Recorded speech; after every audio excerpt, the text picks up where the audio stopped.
अस्सलामुअलैकुम students, welcome. आज हम अपना यूनिट 6 और उसका जो टॉपिक स्टार्ट करेंगे वो है साइमल्टेनियस इक्वेशंस। कि मतलब हमारे पास साइमल्टेनियस इक्वेशंस कौन सी होती हैं और उनको किस तरह सॉल्व किया जाता है। तो ये हम आज स्टडी करेंगे। तो साइमल्टेनियस इक्वेशंस हमारे पास क्या होती हैं जी, दो वेरिएबल्स अगर हमारे पास हो। मैं आपको सिंपल वर्डिंग में समझाता हूँ। अगर आपके पास कोई भी दो लीनियर इक्वेशंस हों दो वेरिएबल में, तो जब आप उनको सॉल्व करें, फ़र्ज़ करें एक्स और वाई है, तो जब आप एक्स और वाई की वैल्यूज़ उन इक्वेशन से फाइंड करें तो आप उन दोनों इक्वेशन में से किसी में भी पुट करें उन वैल्यूज़ को, तो आंसर आपके पास सेम आए। मतलब जो लेफ़्ट हैंड साइड हो वो राइट हैंड साइड के इक्वल आ जाए, तो इसका मतलब है वो दोनों साइमल्टेनियस इक्वेशन है। वैल्यू एक्स की भी सेम रहेगी और वाई की भी सेम रहेगी जब आप उनको फाइंड करेंगे, ठीक है। और जब आप उसको वेरीफाई करने के लिए उस इक्वेशन में पुट करेंगे तो आपके पास left hand side is equal to right hand side आएगी। देख लें, उसकी डेफिनेशन भी है।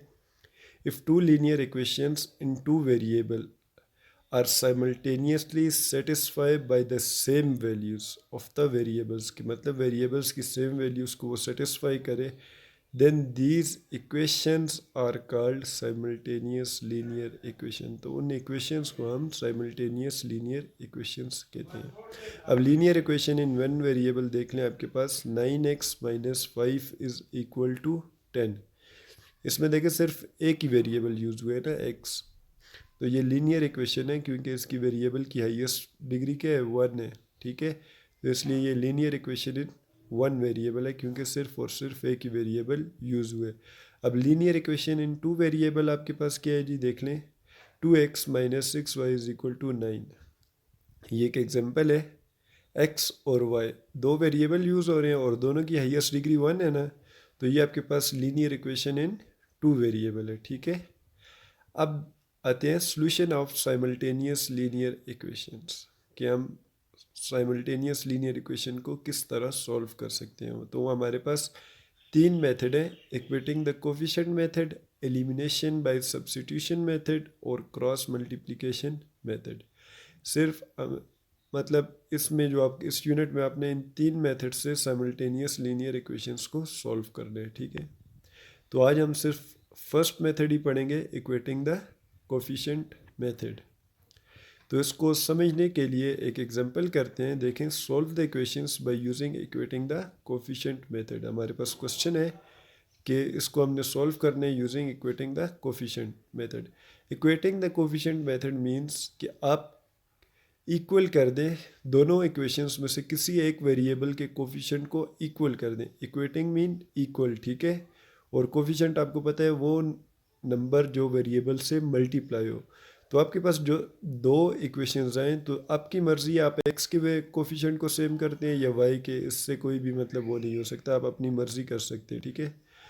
तो आपने उनको सेम करके फिर उसके बाद ऐड करना है या सब्ट्रैक्ट करना है इक्वेशंस को, तो आपके पास ये सॉल्व हो जाएगा, ठीक है। तो अब हमारे पास क्वेश्चन है 8x-4y इज इक्वल टू 1, ये इक्वेशन 1 है। और 9x-3y इज इक्वल टू 25, ये इक्वेशन 2 आ गई।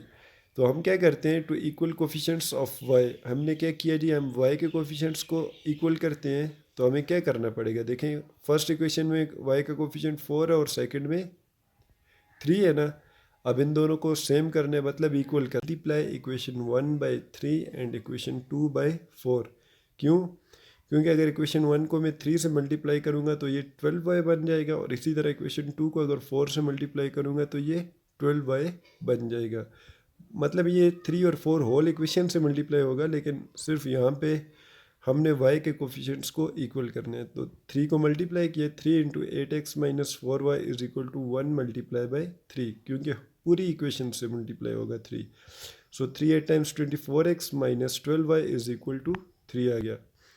इसी तरह 4 into 9x-3y is equal to 25 into 4 which is equal, ये आपके पास आ जाएगा 36x-12y इज इक्वल टू 100।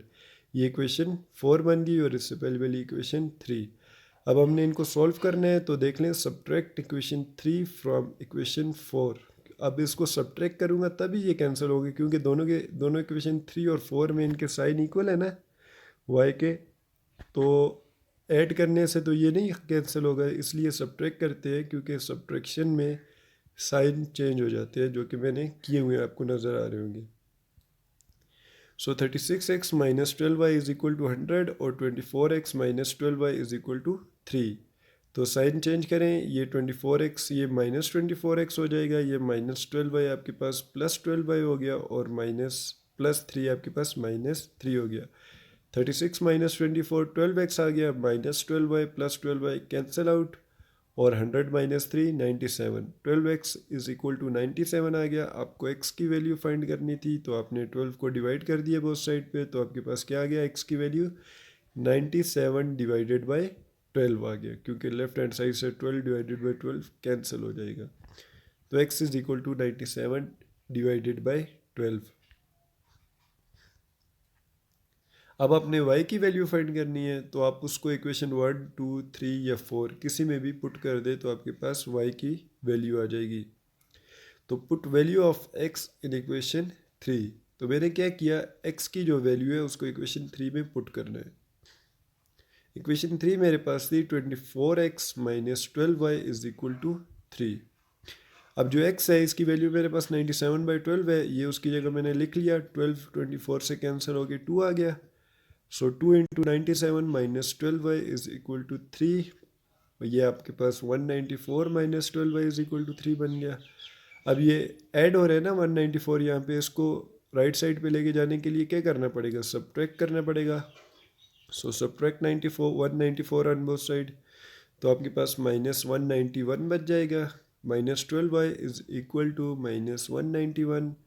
अब आपने y फाइंड करना है, तो divide minus 12 on both side, आपके पास माइनस माइनस से कैंसिल हो गया, तो y is equal to 191 divided by 12, और x की वैल्यू 97 डिवाइडेड बाय 12। अब आप इन दोनों इक्वेशन, ये दोनों वैल्यूज़ को किसी भी इक्वेशन में पुट करें, तो left hand side is equal to right hand side आ जाएगी आपके पास उस इक्वेशन की। ठीक है, तो आई होप आपको समझ आई होगी, लेकिन अगर फिर भी कोई भी कन्फ्यूजन या कोई आपके जहन में क्वेश्चन हुआ तो आप ज़रूर पूछिएगा। अल्लाह हाफिज़।